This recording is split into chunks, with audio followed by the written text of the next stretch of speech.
Bendiciones para todos, ¿cómo están? Soy el pastor Esteban Briones y hoy vamos a comenzar un estudio de la palabra del Señor con un tema trascendente en las Escrituras que es el reino de Dios. Vamos a estudiar esta temática que es el reino que está presente a lo largo de todas las Escrituras y cómo el reino es revelado en Cristo y cómo el reino es clave para nosotros, los hijos de Dios, en el nuevo pacto.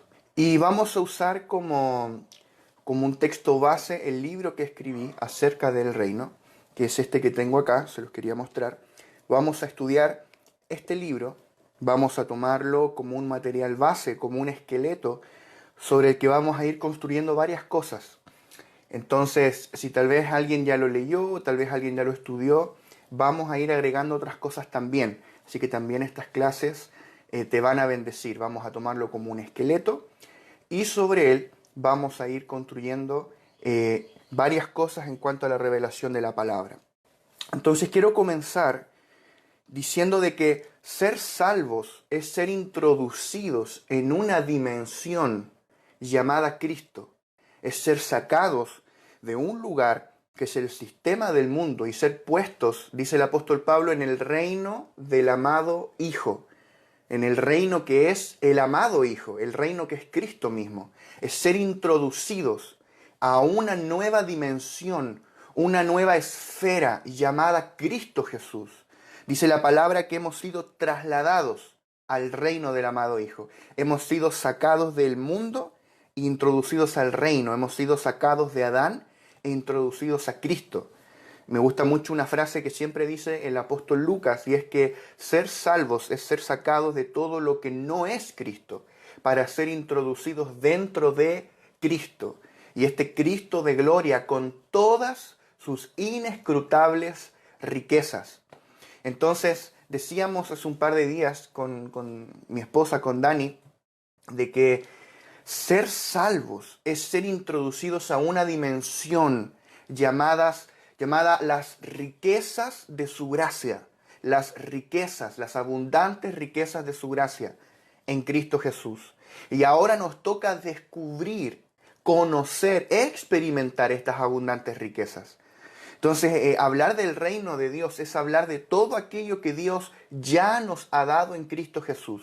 No es que Dios te lo va a dar, Dios ya te lo dio. No es que algo va a bajar, ya vino y ahora está dentro de ti. No es que Dios te va a bendecir, es que Dios ya te bendijo con toda bendición espiritual en Cristo Jesús. Entonces, por ejemplo, a modo de introducción, Efesios 1:3 dice: bendito sea el Dios y Padre de nuestro Señor Jesucristo, que nos bendijo con toda bendición espiritual en los lugares celestiales en Cristo. ¿Ves? Entonces Dios ya nos bendijo. Y no con una bendición, con dos o con tres. Dios nos dio a su Hijo y con Él nos dio todas las cosas.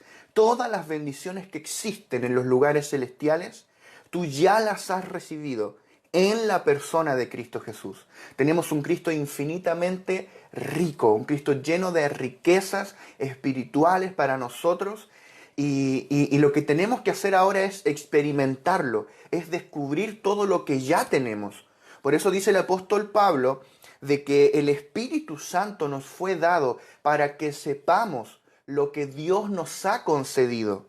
Dice en Primera de Corintios, capítulo 2, verso 12 al 13, Primera de Corintios 2, del 12 al 13, dice: y nosotros no hemos recibido el espíritu del mundo, sino el espíritu que proviene de Dios, para que sepamos lo que Dios nos ha concedido, lo cual también hablamos no con palabras enseñadas por sabiduría humana, sino con las que enseña el Espíritu, acomodando lo espiritual a lo espiritual.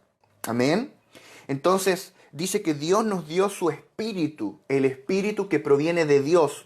¿Para qué? Para que sepamos lo que Dios ya nos ha concedido en Cristo, para que descubramos estas inescrutables riquezas. ¿Cuál es el punto? Que para que yo experimente estas riquezas de Cristo en profundidad, todo lo vasto y amplio que Cristo es, Necesito ser expuesto sistemáticamente a la palabra de revelación. No a cualquier palabra, sino a la palabra de revelación. La palabra que nos revela a Cristo, al Cristo resucitado, al Cristo impartido en nosotros. No basta con oír un mensaje un día domingo, un día martes o el día que sea. No basta con oír 3, 4 mensajes. No basta con ir 2 meses a una casa de iglesia. No, necesito ser expuesto sistemáticamente, periódicamente a la palabra de revelación. Es un proceso. Hay una escolaridad. Me gustó mucho lo que hablaba el apóstol Juan Balistreri en la última ela de la escolaridad. Bueno, él decía que lo repite en todas las elas. Esta escolaridad, tenemos que trabajar la palabra con una mentalidad de escolaridad. Por eso le hemos puesto a estos estudios por título escuela, porque vamos a estudiar la palabra, pero no para extraer conocimiento, sino para extraer vida. Jesús dijo, las palabras que yo les he hablado son espíritu y son vida. Entonces, cuando nos acercamos a la Biblia, nosotros no queremos tocar la letra, queremos tocar el espíritu y queremos tocar la vida. Queremos comernos esa vida, queremos crecer en esa vida. Amén. Entonces, dice el apóstol Pedro en 2 de Pedro 1:3, dice, como todas las cosas que pertenecen a la vida y a la piedad nos han sido dadas por su divino poder, mediante el conocimiento de aquel que nos llamó por su gloria y excelencia. Entonces, todas las cosas que pertenecen a la vida y a la piedad ya nos han sido dadas. No es una promesa futura. Dios te va a hacer libre este tiempo del evangelio de mentalidad futuro, donde siempre todo está futuro, para que entiendas que Dios ya te lo dio en Cristo. Dios nos ha dado todas las cosas relativas a la vida y relativas a la piedad. Ya vamos a explicar más en profundidad qué es lo que es eso. Pero Dios ya nos lo dio. ¿Cuál es el tema? Dice, mediante el conocimiento de aquel, mediante el conocimiento de Cristo, que nos llamó por su gloria y excelencia. Es decir, mientras más yo soy expuesto a la revelación de Cristo, mientras más yo conozco estas cosas que Dios ya me dio, es que yo las voy a experimentar. Entonces Dios ya me lo dio, pero como yo no lo sé, no lo puedo experimentar. Yo siempre cuento una anécdota que leí en un folleto de introducción a la Biblia. Y hablaba la historia, es un folleto antiguo, hablaba la historia de un hombre que tenía que hacer un viaje en tren que era muy largo, un viaje en tren, me imagino en Estados Unidos. En ese tiempo muchos de los folletos que llegaban acá a Chile eran de Estados Unidos. Y este hombre ahorró todo su dinero para poder pagar el ticket, que era muy costoso, era un viaje de varios días en tren. Pero como él no tenía mucho dinero, a duras penas logró ahorrar el dinero para el ticket. Entonces él pagó el ticket y dijo, bueno, me las voy a arreglar, voy a quizá comer contundente en la mañana en que parte el tren, y luego voy a aguantarme el hambre los 3, 4 días que dure el viaje. Él planeó no comer nada, porque no tenía dinero para... Y tú sabes, además, cuando tú tomas no sé, un avión, lo que sea, comprar comida arriba es muy caro, o un bus. Entonces él decía, la comida va a ser carísima en el tren, yo no voy a poder pagar eso, así que voy a aguantarme el hambre. Y él estuvo un día así. Primer día es como cuando tú ayunas, los que ayunan. Primer día se aguantó el hambre, segundo día se aguantó el hambre, tercer día ya no daba más. Entonces, ¿qué fue lo que hizo? Se acercó a la cocina, al comedor, y él veía a toda la gente comiendo, y había un menú buffet abierto. Había pastas, había arroz, había lasaña, había carne asada, todo lo que tú quisieras en buffet abierto. Entonces él decía, ¿cómo me gustaría a mí comer eso? Pero yo no tengo dinero para pagarlo. Y se acercó finalmente al cocinero, hambriento. Le dijo, por favor, ¿usted podría darme aunque sea las sobras que dejan los demás? Porque yo ya no aguanto el hambre que tengo. No tolero el hambre. Y el cocinero le dice, pero a ver, caballero, muéstrame su ticket. Y él le mostró el ticket. Dice, pero si este ticket es all inclusive. Este ticket tiene todo incluido. Incluía 4 comidas diarias. Desayuno, almuerzo, merienda y cena. Y el hombre no lo podía creer, porque por no saber lo que ya se le había concedido, él estaba pasando hambre, pasando necesidad, en vano. Entonces lo mismo nos pasa a los hijos de Dios. Por no saber lo que ya se nos ha concedido en Cristo Jesús, nosotros a veces luchamos con cosas como si no las tuviéramos, pero ya las tenemos. ¿Cuándo se va a romper ese ciclo? Cuando a mí se me revele lo que ya tengo en Cristo Jesús. Y para eso necesitamos ser expuestos sistemáticamente a la palabra de revelación. El reino de Dios es un aspecto central a lo largo de las Escrituras. Es un aspecto central, es un aspecto medular, trascendente. Tú lo encuentras desde Génesis hasta Apocalipsis. El reino. Tanto en el Antiguo Testamento como en el Nuevo Testamento encontramos mencionado el reino de Dios. Por siglos antes de que Cristo viniera, fue profetizada su venida. Los profetas judíos profetizaron que un día iba a venir el Mesías, el ungido, en griego es el Cristo, y este Mesías iba a establecer su reino e iba a liberar al pueblo de Israel. Entonces, cuando Cristo vino al mundo, Él era este Mesías esperado, Él venía a establecer su reino. Entonces los judíos tenían una gran expectativa respecto al reino. ¿Por qué? Porque en el Antiguo Testamento se habla mucho del reino.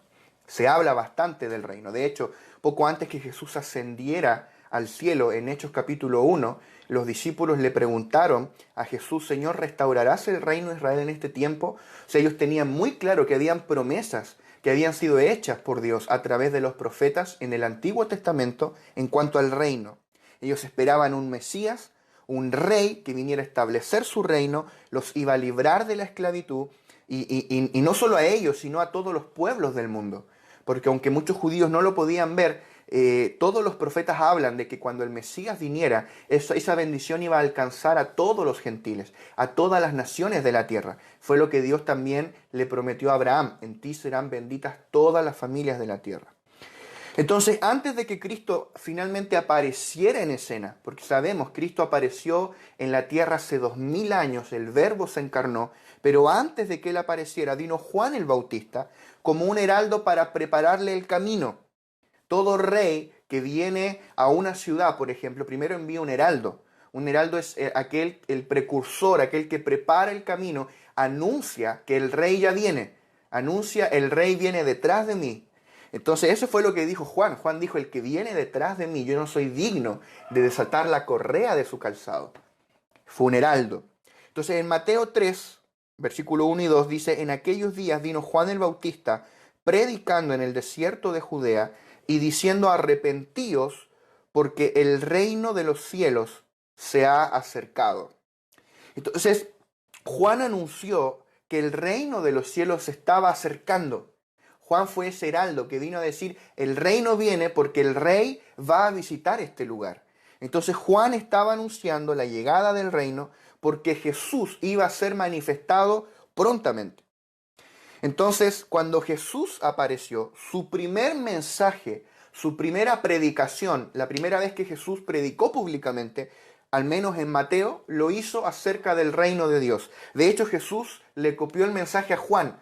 Repitió el mismo mensaje de Juan. En Mateo 4:17 dice: desde entonces comenzó Jesús a predicar y a decir: arrepentíos, porque el reino de los cielos se ha acercado. Qué interesante que repitió el mensaje. Él no tenía ningún problema en repetir el mensaje. A veces cuando a nosotros se nos encomienda una palabra, supongamos a veces un apóstol nos encomienda una palabra para que la trabajemos en nuestras iglesias, o quizá un pastor o un líder te encomienda una palabra para que todos las trabajemos en nuestras casas e iglesias. Uno dice: pero ¿cómo yo voy a repetir lo mismo? ¿Cómo voy a veces, por ejemplo, uno no sabe qué predicar en una casa e iglesia, y un consejo típico es: pero toma lo que predicó tu pastor el domingo, desarrolla, lo toma un punto, explícalo un poco más y lo trabajan en la casa e iglesia. Y uno dice: pero ¿cómo yo voy a repetir lo mismo? ¿Cómo voy a repetir el mensaje? Jesús no tuvo ningún problema en repetir el mensaje de Juan: arrepentíos porque el reino de los cielos se ha acercado. Entonces la primera definición, la primera expresión de algo denota la intención. O sea, el primer mensaje de Jesús denota el por qué Cristo vino al mundo. Cristo no partió diciendo: voy a hacer un cambio de pacto. Cristo no partió diciendo: vengo a decir a los fariseos que están mal y los saduceos están peor. Jesús vino diciendo: arrepiéntanse porque traje el reino. El reino está frente a ustedes. Entonces, si tú fueras una persona que nunca ha escuchado acerca de Jesús, nunca ha escuchado de la Biblia, nunca ha escuchado nada del cristianismo, y tú tomaras la Biblia y tú la abrieras así al azar pusieras tu dedo y te saliera Mateo 4:17 y tú leyeras, desde entonces comenzó Jesús a predicar y a decir, arrepentíos porque el reino de los cielos se ha acercado, tu conclusión sería, este es un libro de política, este es un libro sobre un rey que viene a instaurar un nuevo sistema de gobierno, un conquistador que viene a establecer su reino en un cierto lugar. Tú no pensarías que se trata de religión. Efectivamente, el reino de Dios no tiene nada que ver con la religión. Es un asunto de vida, es un asunto de experimentar a Dios. Es que Dios vino hasta nosotros en la persona de Cristo. Marcos, el Evangelio de Marcos, describe este escenario de la siguiente manera, en Marcos capítulo 1, del 14 al 15. Dice, después que Juan fue encarcelado, Jesús vino a Galilea predicando el Evangelio del reino de Dios, diciendo, el tiempo se ha cumplido y el reino de Dios se ha acercado, arrepentíos y creed en el Evangelio. O sea que hay algo fundamental en cuanto al reino. Hay un aspecto fundamental. Dice, arrepentíos. Primero dice, el tiempo se ha cumplido, el reino de Dios se ha acercado, arrepentíos y creed en el Evangelio. Entonces, cuando Jesús apareció, Él dijo, el tiempo se ha cumplido. El tiempo se ha cumplido. ¿Qué significa eso? Que el reino había llegado. Juan, como un heraldo, vino a preparar el camino para aquel que había de venir. Juan vino a preparar el camino para Jesús, que era el rey que iba a traer su reino. Pero cuando Cristo vino, Él dijo, el tiempo se cumplió. Es como Juan vino diciendo, el tiempo está cercano. Jesús vino a decir, el tiempo se cumplió. Juan vino a decir, viene uno que va a traer su reino, y Cristo vino y dijo, ese tiempo llegó, aquí estoy, yo traje el reino. Entonces Juan vino a preparar el camino del rey que habría de venir y traer su reino, y cuando Cristo, el rey, vino, trajo el reino de los cielos a nosotros. Jesucristo vino para traer su reino al mundo. Entonces, es extremadamente importante que veamos este asunto. Cristo vino fundamentalmente, medularmente, para traer su reino. Ya vamos a explicar en qué consiste este reino, todo lo que abarca. Es extremadamente amplio. No nos vamos a quedar cortos con esta definición, tranquilos. Pero Jesús vino a traer su reino. La primera intención de algo, la primera descripción de algo, habla de la intencionalidad. Jesús vino a traer su reino. Ahora dice que Jesús vino predicando el evangelio del reino de Dios. En el original griego, la palabra evangelio, sabemos, ¿verdad?, significa buenas noticias. Es una palabra que no se tradujo en realidad del griego, significa buenas noticias. Es decir, que el evangelio son buenas noticias. Yo no sé qué evangelio te predicaron a ti, qué evangelio escuchaste tú, pero el evangelio en el que yo he creído son buenas noticias al mundo. Son buenas noticias por medio de Cristo Jesús. Sin Cristo estábamos perdidos, sin Cristo no había nada, no había esperanza, pero en Cristo todo cambia, en Cristo hay esperanza, en Cristo hay vida eterna, hay perdón de pecados y en Cristo hay una inmensa cantidad de inescrutables riquezas para experimentar en su persona.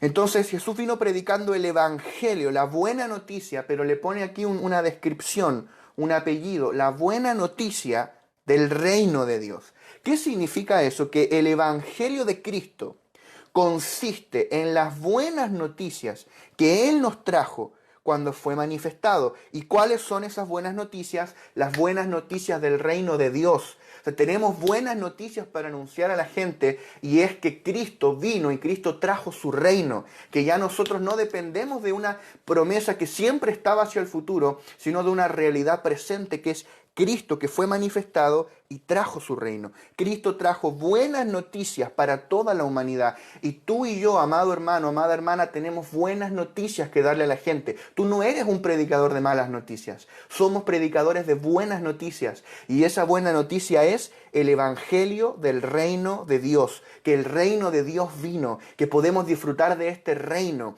Ciertamente, a modo de solo una mención, hay un aspecto presente del reino y también hay un aspecto futuro del reino.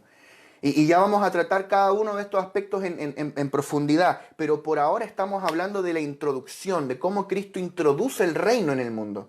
Cristo vino primordialmente a traer su reino, a establecer su reino en la tierra. Y eso ya comenzó. Amén. Entonces tenemos buenas noticias, el Evangelio del reino de Dios. Yo no sé qué Evangelio tú has escuchado, yo no sé qué experiencia has tenido del Evangelio, pero nosotros necesitamos experimentar lo que Jesús llamaba el Evangelio del reino de Dios. Durante los 3 años y medio que duró el ministerio terrenal de Cristo, el tema central de su mensaje fue el Evangelio del reino. El reino de Dios es mencionado 52 veces en Mateo. Jesús lo mencionó 52 veces en Mateo, 16 veces en Marcos, 40, me tomé el trabajo de contarlas, por ahí si me equivoqué en una me dicen, pero las conté, 40 veces en Lucas y 3 veces en Juan. 52 veces en Mateo, 16 en Marcos, 40 en Lucas y 3 en Juan. O sea, Jesús en su ministerio terrenal habló profundamente, abundantemente acerca del reino.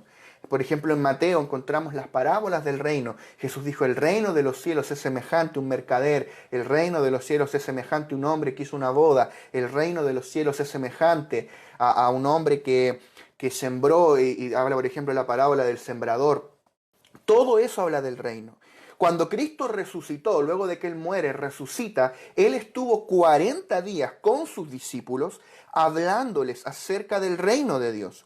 Hechos 1.3 dice a quienes también, después de haber padecido, se presentó vivo con muchas pruebas indubitables, apareciéndoseles durante 40 días y hablándoles acerca del reino de Dios. Qué interesante.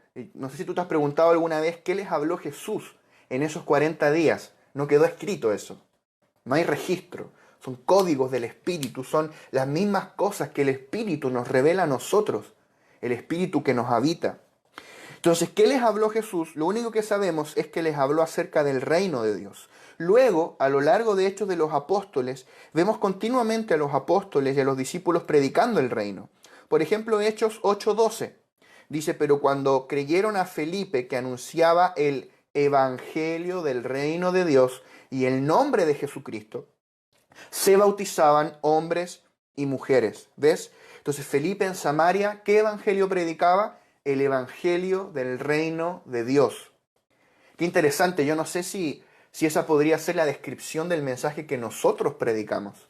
El Evangelio del reino de Dios. Pablo también predicaba el reino de Dios. Por ejemplo, solo por dar algunos ejemplos, Hechos 19:8. Dice, y entrando Pablo en la sinagoga, habló con denuedo por espacio de 3 meses, discutiendo y persuadiendo acerca del reino de Dios. Imagínate, 3 meses Pablo predicando acá, me parece que fue en Éfeso, y Pablo predicó y persuadió a ellos de que creyesen en el reino de Dios, que Cristo había traído el reino. Interesante. Hechos 28:30 dice, y Pablo permaneció 2 años enteros en una casa alquilada y recibía a todos los que él venían. Este fue el final del libro de Hechos de los Apóstoles. Verso 31, predicando el reino de Dios y enseñando acerca del Señor Jesucristo abiertamente y sin impedimento. O sea, Cristo predicó el reino, sus discípulos predicaron el reino, en todo Hechos de los Apóstoles vemos el reino, y finalmente el último versículo prácticamente, y el último capítulo de Hechos nos relata a Pablo predicando en una casa alquilada, abiertamente, sin impedimento, el reino de Dios y acerca del Señor Jesucristo. Entonces vemos que el reino de los cielos o el reino de Dios es la centralidad del mensaje del Evangelio. Si vemos por ejemplo Mateo 4 del 23 al 25, vamos a ver a Cristo predicando. Vamos a ver un ejemplo, un extracto del ministerio de Jesús, cómo era un día en la vida de nuestro Señor Jesucristo. Esto es tremendo. Mateo 4 del 23 al 25 dice, y recorrió Jesús toda Galilea, ojo, a pie, no había auto, a lo más una mula, un caballo, y recorrió Jesús toda Galilea, enseñando en las sinagogas de ellos y predicando el evangelio del reino y sanando toda enfermedad y toda dolencia en el pueblo. Qué tremendo. Mira cómo Jesús enseñaba y predicaba el evangelio del reino y al mismo tiempo sanaba toda enfermedad y toda dolencia en el pueblo. Y se difundió su fama por toda Siria.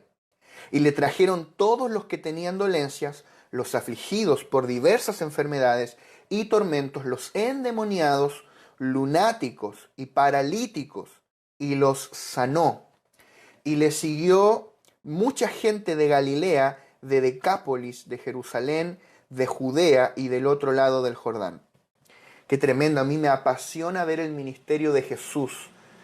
Yo no sé tú, hermano, pero mi modelo a seguir no es un hombre, es el Señor Jesucristo.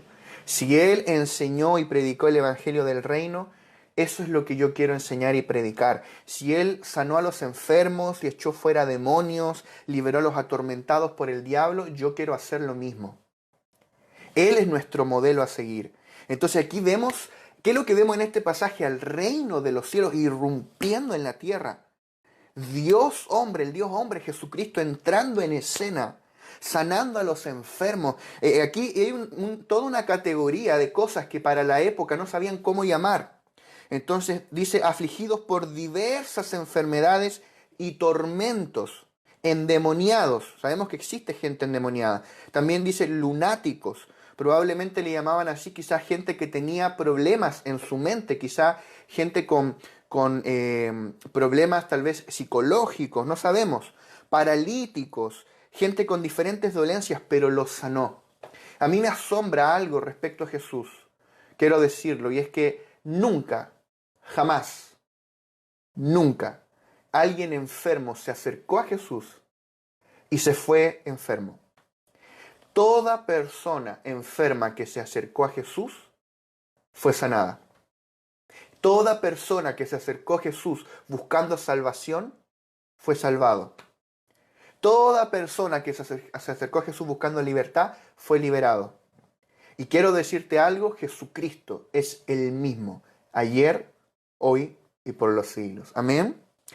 Entonces, en aquella época teníamos al pueblo judío esperando la venida del Mesías, que sería el descendiente de David, el ungido para reinar.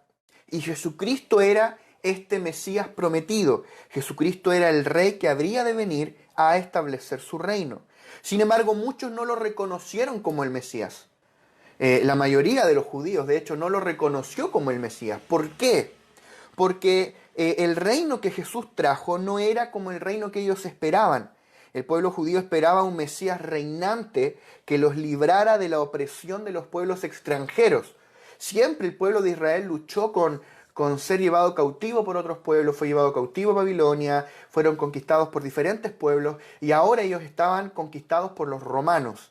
Eran oprimidos por los colonizadores romanos. Era el imperio de turno, que ciertamente estaba en la agenda de Dios. Si leemos, por ejemplo, Daniel, bueno, no es el tema que estamos tocando hoy. Entonces, el pueblo de Israel estaba oprimido por el imperio romano y ellos, al menos en esta época, esperaban un rey que iba a venir y los iba a librar del dominio de los romanos. Pero cuando Cristo vino, Cristo no parecía muy interesado en derrocar a los romanos. Es más, hasta le hizo milagros por ejemplo, familiares de centuriones. Jesús no tenía Jesús hasta pagó el impuesto. Jesús no tenía ningún problema con los romanos. Parecía que él amaba a los romanos igual que a los judíos. Parecía que él amaba a los gentiles igual que a los judíos, y así era.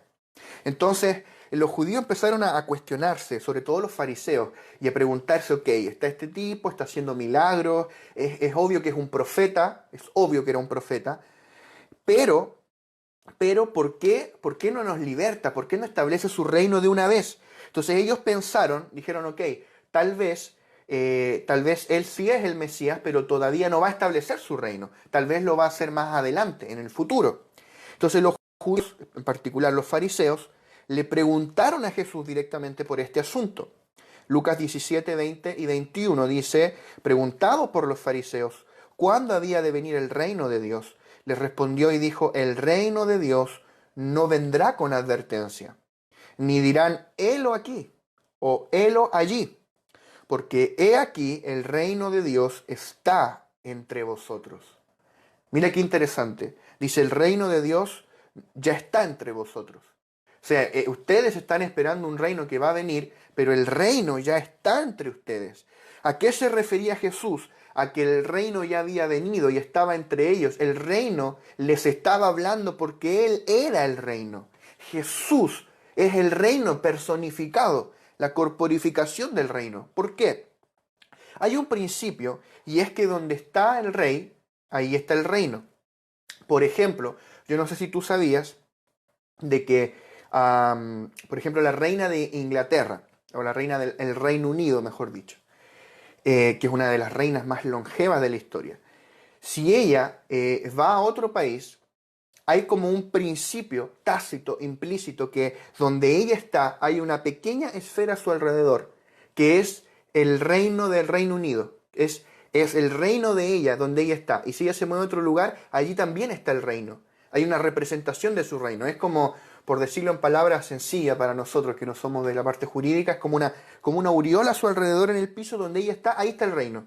No es que le está expropiando territorio a otro país, sino que donde ella está el reino personificado. Lo mismo ocurre con Cristo. Donde está el rey, ahí está el reino. O sea, Cristo les está diciendo, el rey en persona está aquí, parado frente a ustedes hablándole. Por ende, el reino ya está entre ustedes.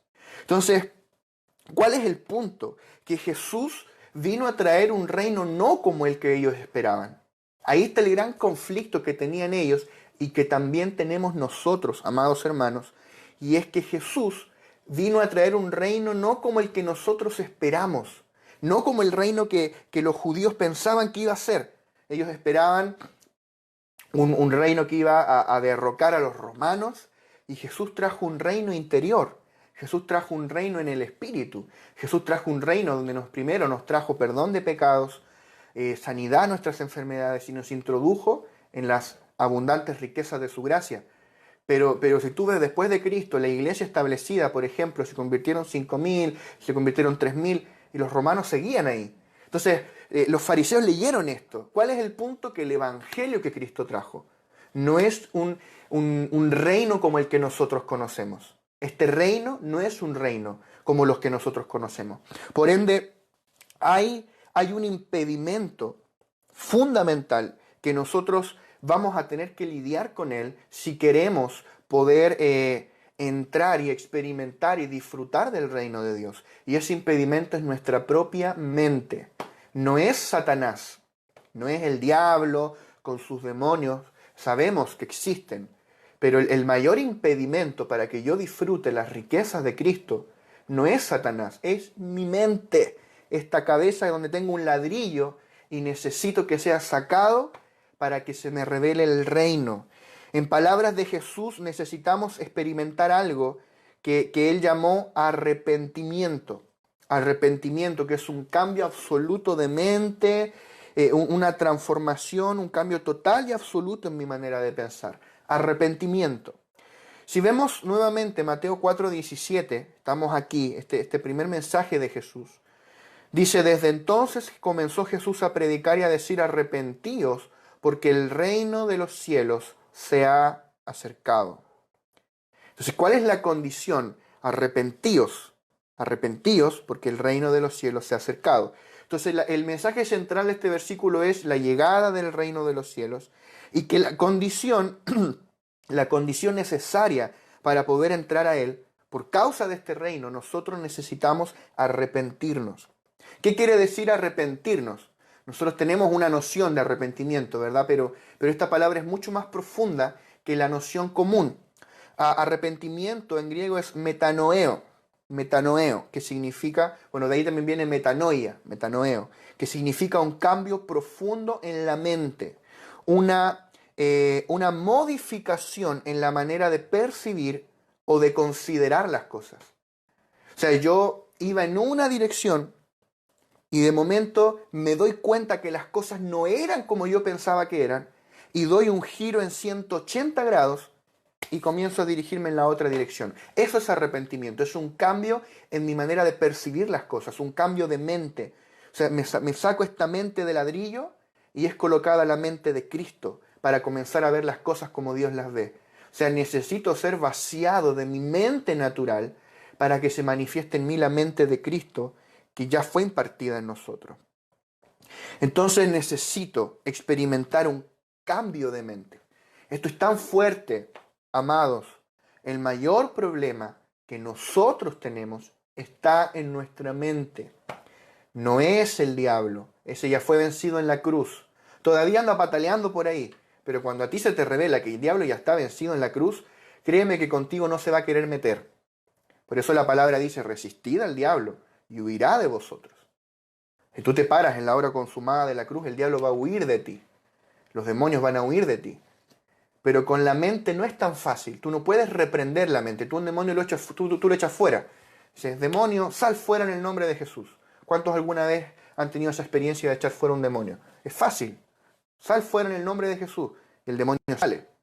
Pero la mente, tú no le puedes decir a tu mente, sal fuera en el nombre de Jesús. No, la carne no se echa fuera, la carne se crucifica. Mi mente natural, mi mente vieja, tiene que ser crucificada. Tiene que ser quitada del medio, circuncidada, para que se manifieste en mí la mente de Cristo. ¿Sabes qué? El mayor impedimento para ver el reino es nuestra mente. Todo lo que hemos aprendido desde el día en que nosotros nacimos es un impedimento para ver el reino de Dios. Y esto es fuerte. Esto ofende nuestro ego, esto ofende nuestra lógica, porque en el reino nada es como tú lo aprendiste o como yo lo aprendí. Las matemáticas de aquí abajo, terrenales, no sirven para operar en el reino celestial. Aquí abajo 2 más 2 son 4. A algunos les iba bien en matemáticas, a otros les iba mal en matemáticas. Créeme que a la hora de la verdad todos somos buenos en matemáticas. Porque si tú tienes, por ejemplo, no sé, $100 y $150, ¿cuánto tienes? $250. Y tú le restas las cosas que tú tienes que comprar, tú dices no me alcanza. ¿Qué voy a hacer? Y te desesperas y entras en angustia porque no tienes el dinero. Eso es lo natural. Significa que tú eres bueno en matemáticas porque sabes que no te va a alcanzar. ¿Sí? Sabes que ese dinero no es suficiente para cubrir tus gastos. Si tú fueras malo en matemáticas, tú no te preocuparías, pero como tú eres bueno en matemáticas, yo también lo soy, todos lo somos, uno hace los cálculos y dice, no voy a llegar a fin de mes con este dinero. Y entra la angustia, la preocupación. Mientras estamos hoy, digamos, en el año 2020, estamos enfrentando una crisis de salud y una crisis financiera como consecuencia. Mucha gente quizá con problemas financieros, quedando sin trabajo. Entonces esto es una realidad que nos toca a todos nosotros. Las matemáticas de aquí abajo no operan en el reino de los cielos, porque en el reino puedes tener $100 y $150, y en el reino eso puede ser 300, 500, $1000, lo que tú necesites. El reino no opera con las matemáticas naturales. Las matemáticas naturales son aditivas, pero en el reino son multiplicativas. Es un principio sobrenatural. En lo natural, la matemática es aditiva. 2 más 2, 4. 2 más 3 son 5. Pero en el reino, 2 y 3 son 6, son 12, son 24. El reino es multiplicativo. El reino tiene un poder ilimitado. En el reino, ¿sabes lo que es el reino? Es que Jesús agarre un pan, 5 panes y 2 peces y los multiplique y les dé de comer a 5000 hombres. Y algunos dicen que dice hombres porque también estaban mujeres y niños ahí. O sea, Jesús alimentó una multitud tremenda solo con 5 panes. Yo no sé, al menos acá donde yo vivo, somos buenos para comer pan. Es un tema cultural, no lo sé. Entonces nosotros comemos bastante pan. Y si tú tienes una familia grande, tú sabes que con 5 panes no alcanza, ni siquiera para comer un día. Imagínate alimentar a 5000 personas con 5 panes. Eso es el reino que Jesús vino a traer. Ese es el reino en el que Dios quiere que tú operes. ¿Sabes por qué? Porque vivimos en tiempos clave. Estamos en tiempos clave en que cada vez más es necesario que la iglesia aprenda a operar en la esfera del reino en la que nosotros ya vivimos, porque vienen días, y ya están aquí, en que ya no vamos a poder seguir dependiendo del sistema del mundo. Porque ese sistema no nos puede garantizar nada. Ese sistema ya no puede garantizarte provisión. Ese sistema ya no puede garantizarte salud. Ese sistema no puede garantizarte derechos, no puede garantizarte libertad, sanidad emocional, estabilidad mental. Este sistema se está cayendo a pedazos, se está desmoronando. Por eso el Señor nos trasladó a una nueva esfera, a una nueva dimensión llamada el reino de los cielos. Y en esta dimensión hay nuevas leyes, en esta dimensión hay una nueva dimensión que tenemos que aprender a operar. En el mundo, si tú te enfermas de ciertas cosas, tú sabes que, por ejemplo, no sé, tú sabes que si te da un resfrío, tú vas a estar una semana enfermo y te vas a mejorar. Tú sabes que si te da una enfermedad terminal y no hay cura, tú vas a morir. Pero en el reino no es así. En el reino, a veces hemos orado por gente y es sanada instantáneamente. Gente incluso hemos visto en las iglesias que estaba terminal y el Señor las levanta y las sana. Y ahí están sanos. O sea, en el reino la medicina natural no opera. No estamos menospreciando de ninguna manera, por favor, el trabajo de los médicos, todo el personal de salud. Dios no es enemigo de los médicos. Yo siempre lo he dicho, Dios trabaja del mismo lado, o más bien los médicos del mismo lado que el de Dios. Aliviar el dolor humano. El Señor, el corazón del Señor es movido a compasión al ver el dolor humano. Entonces, en el reino de Dios opera otra lógica. ¿Sabes cuál es nuestro problema? Que nosotros estamos operando en una nueva creación, en una nueva esfera, una nueva dimensión, con la misma mente de la dimensión vieja. Es lo mismo que le pasó al pueblo de Israel cuando ellos salieron de Egipto y estaban por el desierto experimentando algo tremendamente sobrenatural. Ellos tenían una nube gigante que los seguía de día para darles sombra, aire acondicionado gratis que los seguía. Y de noche una columna de fuego para calentarlos y no morir por el frío del desierto. Había una roca que los seguía y esa roca daba agua. Y la roca los seguía, dice Pablo. Está en tu Biblia. Había pan que llovía todos los días por la mañana del cielo, 6 días a la semana, por 40 años, el maná. Y cuando se pusieron exquisitos y pidieron codornices, hasta codornices les consintió el Señor y les mandó. O sea, era sobrenatural. En esos 40 años nadie se enfermó. En esos 40 años su ropa no envejeció, creció con ellos. Su calzado creció con los pies de los niños. Está en tu Biblia. Entonces, era sobrenatural. O sea que el desierto para nosotros es malo. Cuando alguien te dice, estoy en un proceso, estoy en un desierto, uno lo asocia a algo negativo. Pero para Israel el desierto en realidad era un lugar donde todas sus necesidades eran provistas sobrenaturalmente por Dios. ¿Sabes cuál fue el problema? Ser introducidos a una nueva dimensión sin haber cambiado mi mente. Ser introducido a una nueva dimensión, pero mantener la mente de la vieja dimensión. Ese es nuestro problema. Hemos sido introducidos a una nueva esfera llamada el reino del amado Hijo, pero seguimos teniendo la mente del mundo.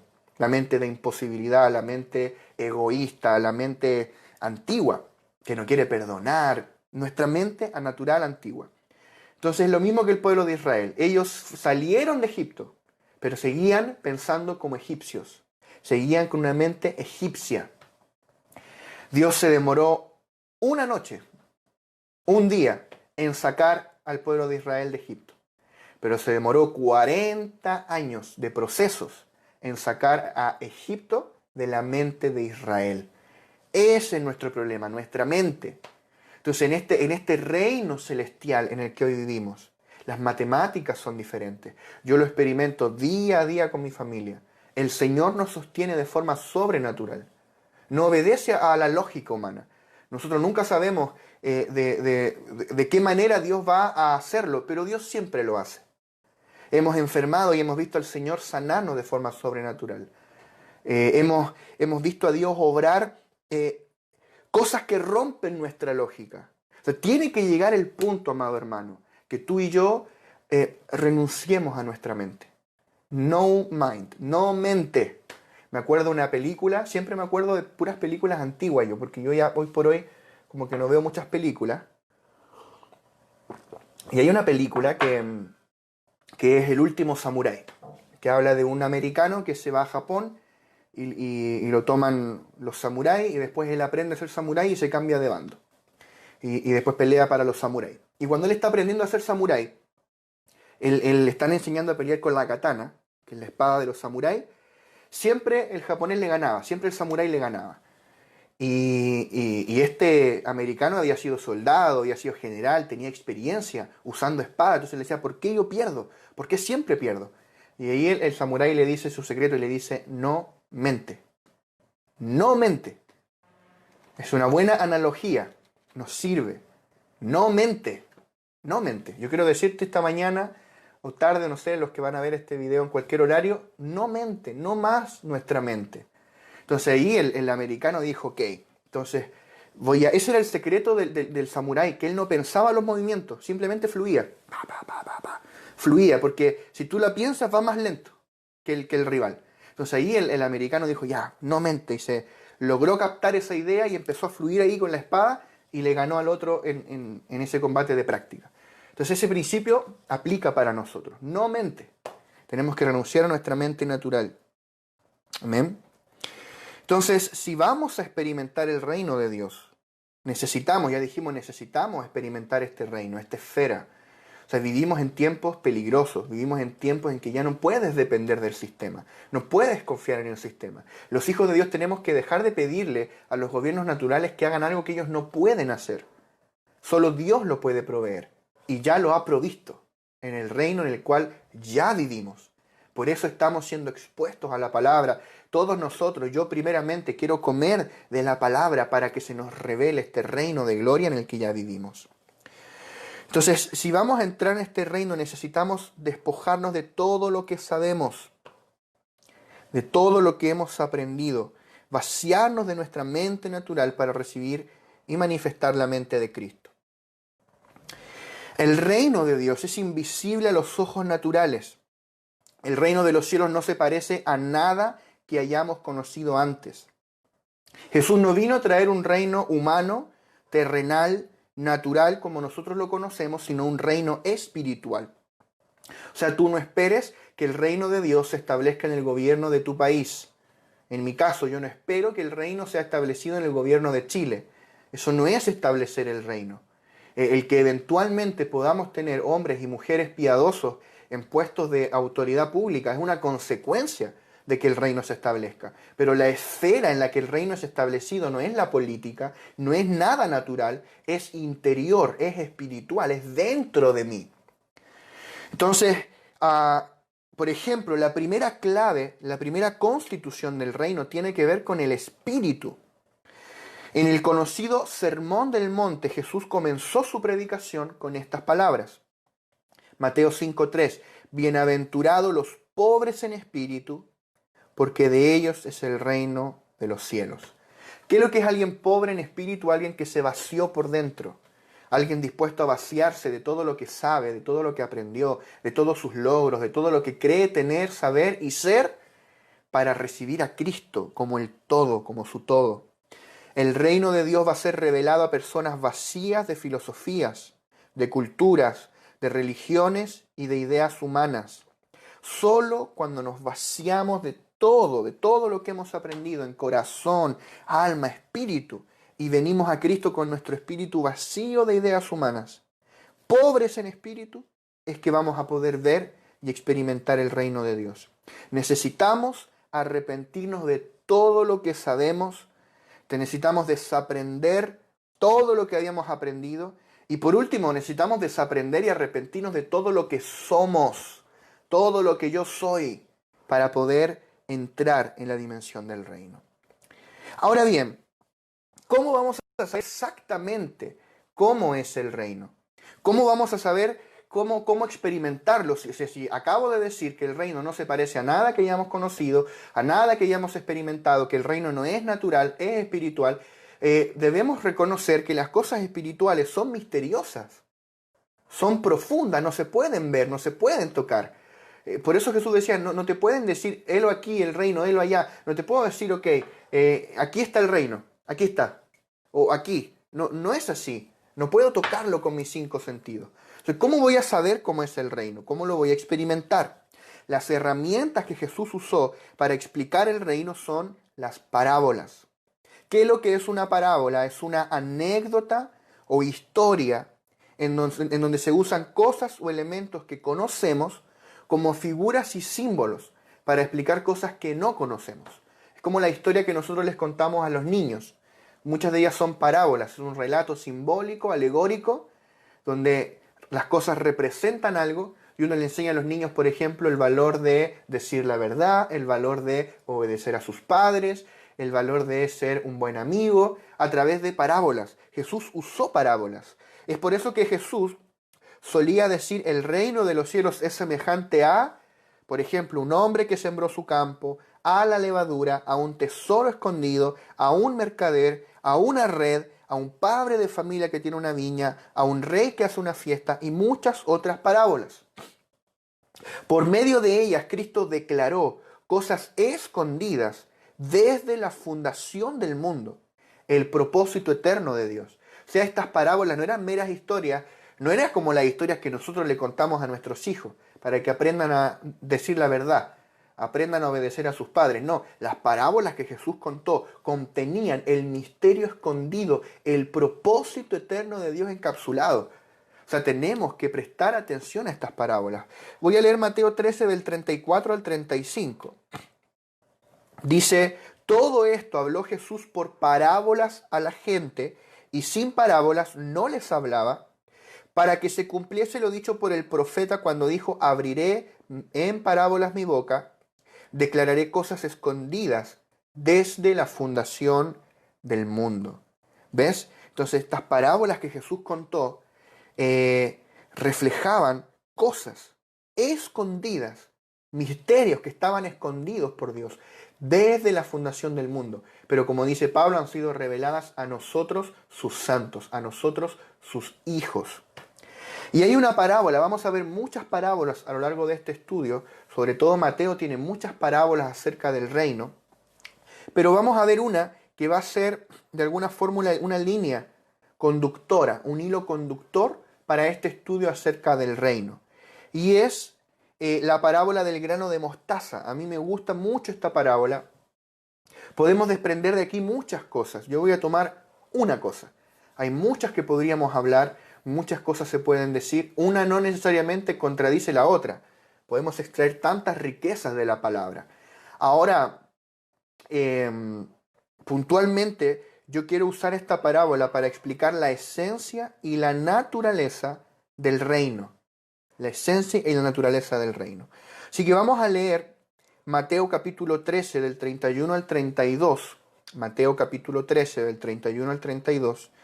Dice, otra parábola les refirió diciendo, el reino de los cielos es semejante al grano de mostaza, que un hombre tomó y sembró en su campo, el cual a la verdad es la más pequeña de todas las semillas, pero cuando ha crecido es la mayor de las hortalizas y se hace árbol de tal manera que vienen las aves del cielo y hacen nidos en sus ramas. Me encanta esta parábola. Soy alguien apasionado por lo que esto relata, porque esto contiene aquí toda la esencia intrínseca de lo que es el reino.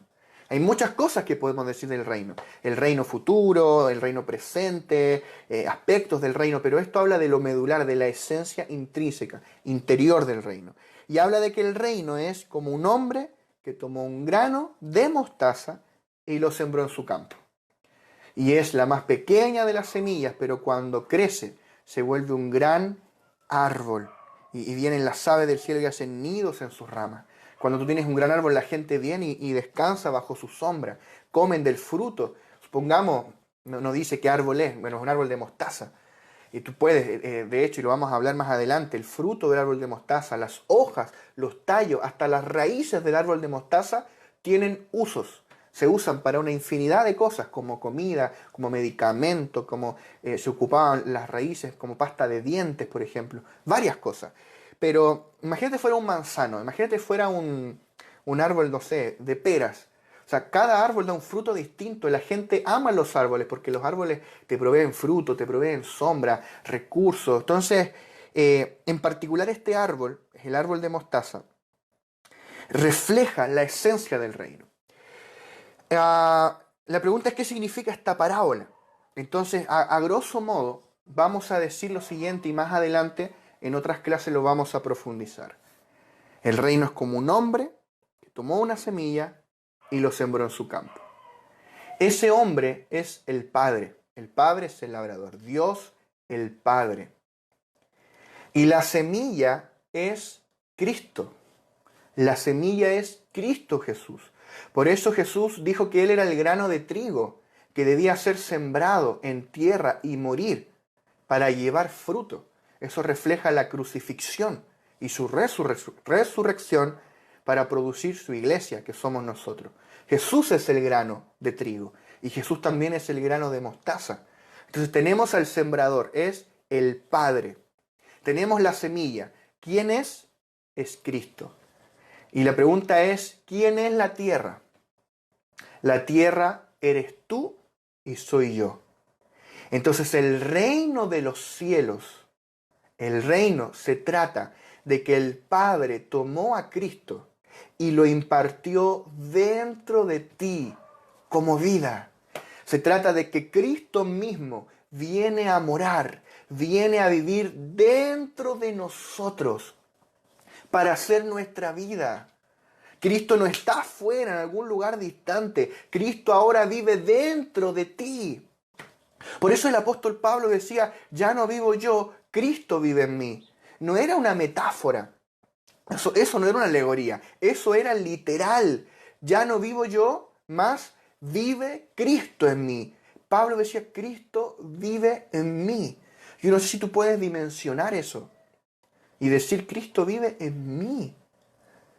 Hay personas que se han preguntado y me han dicho, pero ¿cómo Cristo va a vivir en mí? Si yo soy tan pecador, yo he fallado tantas veces, ¿cómo Él va a vivir en mí? Es impensado. Este es el misterio oculto, el misterio que estuvo oculto por siglos y generaciones, pero que ahora ha sido manifestado. Y es Cristo en nosotros, la esperanza de gloria. Por eso Pablo decía en Colosenses, capítulo 1, Colosenses capítulo 1, versículo 26 y 27. Quiero que pongas atención a este versículo, ya estamos terminando, pero quiero que podamos cerrar con esto. Dice, el misterio que había estado oculto desde los siglos y edades. Había un misterio que David no conoció. David danzaba delante del Señor, pero él nunca conoció esto. Josué, que se quedaba en el tabernáculo delante del Señor cuando todo el pueblo volvía al campamento. Pero Josué no conoció esto. Moisés, que abrió el mar. Moisés que levantó su vara y el pueblo ganaba la batalla contra Amalek. O Josué, que lo mencioné, que ordenó al sol y a la luna que se detengan. Y lo hicieron. Piénsalo, Elías, Eliseo, Jeremías, Isaías, ellos no vieron esto, aunque profetizaron de esto, profetizaron de esta gracia destinada a nosotros e inquirieron qué persona y qué tiempo les indicaba el Espíritu de Cristo que estaba en ellos, pero nunca se les reveló este misterio. ¿Ves? El misterio que había estado oculto desde siglos y edades, pero que ahora, en la era de la gracia, en la era del nuevo pacto, ha sido manifestado a sus santos, a quienes Dios quiso dar a conocer las riquezas de la gloria de este misterio entre los gentiles, que es Cristo en vosotros, la esperanza de gloria. Aleluya. Cristo en mí es la esperanza de gloria, Cristo en ti es la esperanza de gloria. Entonces, ¿cuál es este misterio? ¿Cuál es esta riqueza que habla de este misterio escondido? ¿Cuál fue el misterio escondido por siglos que toda la gente del Antiguo Testamento nunca supo esto? ¿Cuál era el misterio? Que Cristo iba a venir a morar dentro del ser humano, que el Espíritu de Dios iba a venir a morar en nuestro interior. Dios iba a venir a morar en nuestro espíritu, que Dios iba a tomar a Cristo como una semilla de vida y lo iba a plantar en nuestro interior, en la tierra de mi corazón, como un granito de mostaza, para que crezca y crezca y crezca dentro de mí, hasta que Cristo sea formado en mí, hasta que Cristo sea el todo y esta semilla inicial.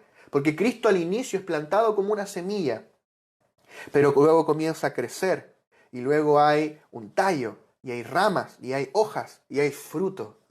Ese es el Cristo del cual la gente puede comer de ti. O sea, una cosa es tener a Cristo como semilla y otra es tener a Cristo en mí como un árbol. El Cristo semilla vive en mí, soy salvo, pero no se ha manifestado. Pero cuando Cristo, nuestra vida, se manifieste, nosotros seremos manifestados con Él en gloria. O sea, cuando el Cristo que te habita crezca en tu interior, sea formado en ti y dé hojas, dé fruto, la gente se va a acercar y va a poder comer de ese fruto. Va a poder comer del Cristo que ha sido formado en nuestro interior, forjado en nuestro ser. De eso se trata, que Cristo se manifieste a través de nosotros. ¿Por qué? Porque ahora Cristo vive en nuestro interior. Entonces, el día en que tú recibiste a Cristo, el día en que tú tal vez hiciste una oración de fe, o tal vez no la hiciste, da igual, pero hubo un momento clave en que tú naciste de nuevo. Hubo un momento clave en que tú te arrepentiste de tus pecados. Te diste cuenta que necesitabas a un Salvador, que necesitabas al único Salvador que es Jesucristo. Y tú te arrepentiste de tus pecados, lo invitaste a vivir en ti, le pediste que fuera tu Señor, tu Salvador. Ese día, tal vez no sentiste nada especial, o tal vez sí.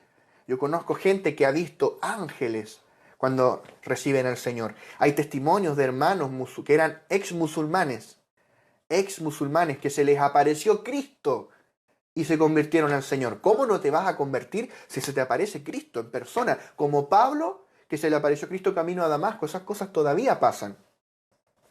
Y a propósito, ¿sabes por qué pasan? Porque ninguno de nosotros tiene el coraje de irles a predicar allá. Tal vez deberíamos hacerlo. O a lo menos deberíamos orar por los que lo están haciendo y sembrar, ofrendar para el trabajo que ellos hacen. El punto es que tal vez se te apareció Cristo, tal vez viste un ángel, tal vez sentiste fuerte la presencia del Señor. Yo he visto gente que cuando recibe a Cristo lloran, son profundamente conmovidos por el Señor. Pero también he visto gente que quizás no sintió nada demasiado especial. Tal vez ese fue tu caso, tal vez repetiste una oración de fe o tal vez te entregaste al Señor y tal vez nada sobrenatural ocurrió a tus ojos. No tuviste una visión, no lloraste, no sentiste algo diferente, pero quiero decirte algo, ya sea que hayas visto o no algo, sin importar lo que tú hayas sentido en ese momento, Cristo mismo vino a vivir dentro de ti. Cristo mismo vino a morar, vino a hacer su habitación permanente en tu interior. No es que Él te visite, no es que cuando tú sientes la presencia de Dios, que Él te visitó, está dentro de ti y cuando dejas de sentir su presencia, Él se va. No es así. Cristo hizo su morada permanente en nuestro interior. Mi espíritu hoy es la morada del Espíritu del Señor. Y por eso dice Pablo, el que se une al Señor, un espíritu es con Él.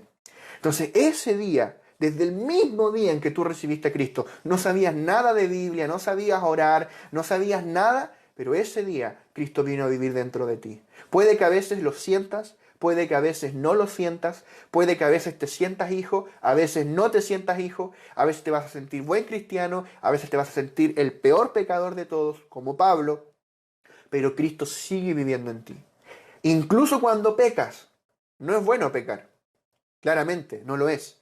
Pero incluso cuando pecas, Cristo sigue viviendo dentro de ti. No aprueba lo que estás haciendo, pero sigue viviendo dentro de ti. Cristo vino a ser su habitación permanente en tu interior. Vino a morar en nosotros. Esto es el milagro del nuevo nacimiento. Esta es la maravilla de entrar al reino. Que el reino comienza con una pequeña semilla. Todo lo que viene después, todo lo que vamos a hablar en los próximos capítulos de este estudio, todo eso comienza con una pequeña, ínfima, minúscula semilla que es del tamaño de un grano de mostaza. Yo no sé si tú has visto alguna vez un grano de mostaza, pero es muy, muy, muy, muy pequeño. Es la más pequeña de todas las semillas de todos los árboles, pero luego se vuelve el más grande árbol de todos.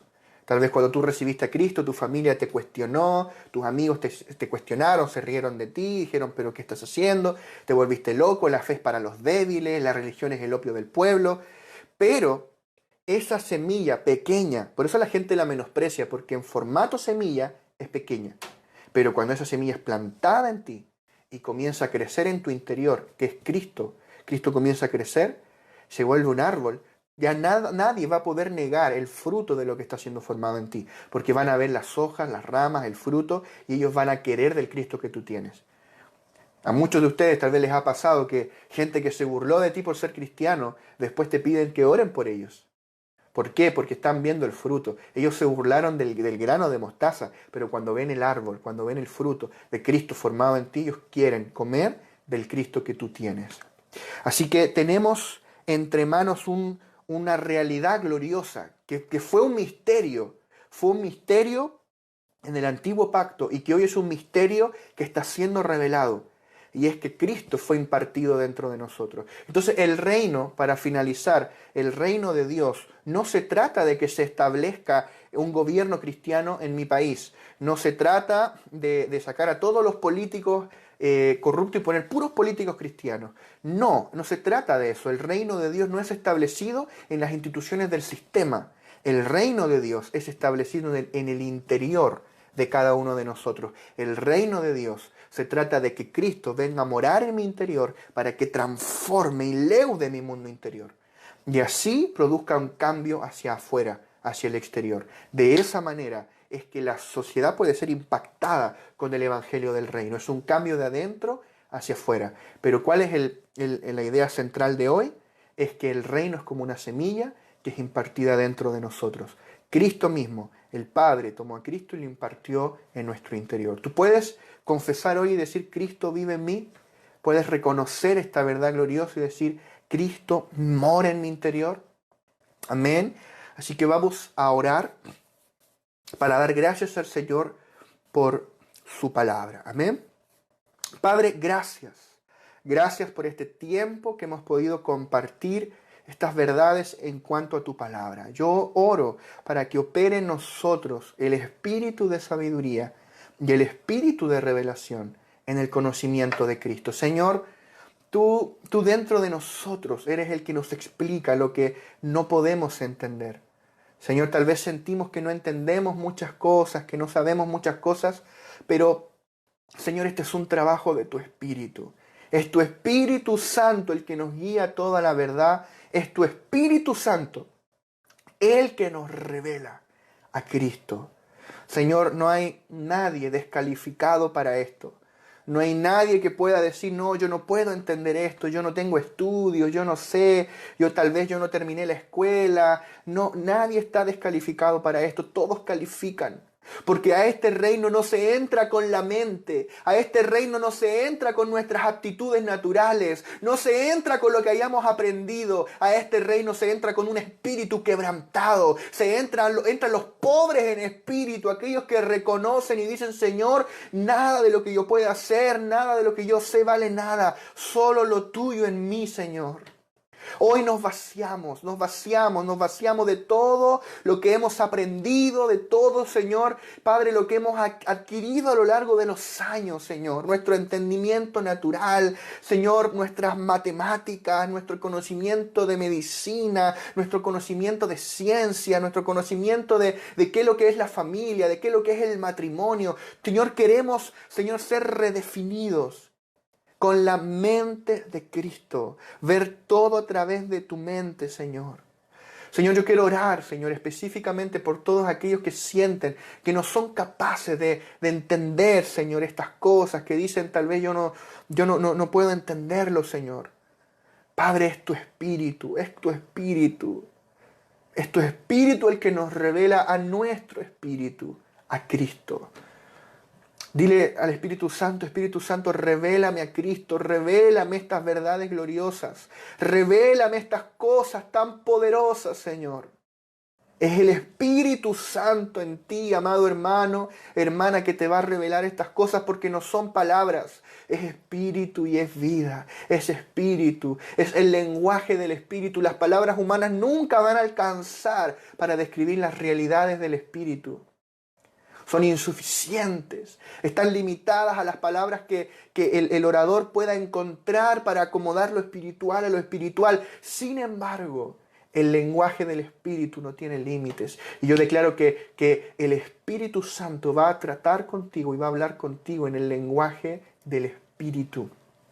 Y ese lenguaje, todos los hijos nacidos de Dios lo hablamos. No te descalifiques, no te mires en menos, porque tú eres apto, tú tienes un espíritu regenerado, capaz de entender y oír los misterios de Dios y de hablar las palabras del Espíritu. Tú hablas el lenguaje del Espíritu y tal vez a algunos les va a ser dada una gracia para explicar estas cosas, pero otros quizás no lo van a poder explicar, pero lo van a vivir, van a imponer las manos sobre los enfermos y sanarán, van a echar fuera demonios, van a soltar milagros financieros en la vida de la gente, van a restaurar matrimonios, van a restaurar familias, hijos.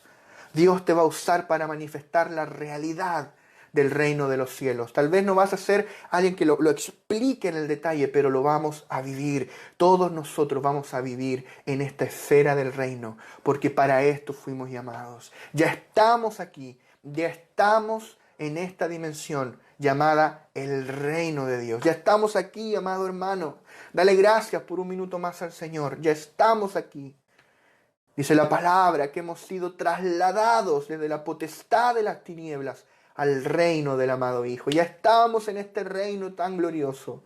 Señor, y tú nos enseñarás cada día un poco más cómo vivir de acuerdo a la gloria de este reino, cómo manifestar el poder de este reino, porque vivimos en un reino de poder, en un reino de gloria que nos da el poder para vencer el sistema.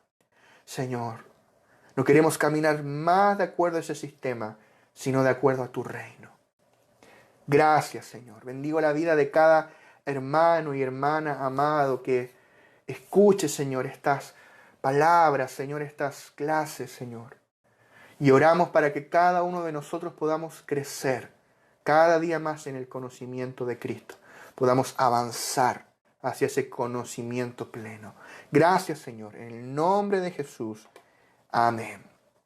Y amén. Le mando un abrazo a todos. Les amo en el Señor. No a todos los conozco, pero somos uno en el Espíritu. Somos parte del edificio glorioso que Dios está edificando, que es su iglesia. Así que vamos a dejar hasta aquí el capítulo de hoy. Seamos sistemáticos, seamos perseverantes para estudiar la Escritura. Vamos a continuar hablando y vamos a hablar acerca de la semilla del reino en detalle, cómo está constituida esta semilla por dentro y qué es lo que implica que ahora Cristo viva en nosotros. Así que les mando un abrazo y nos vemos en la próxima. Chao, chao.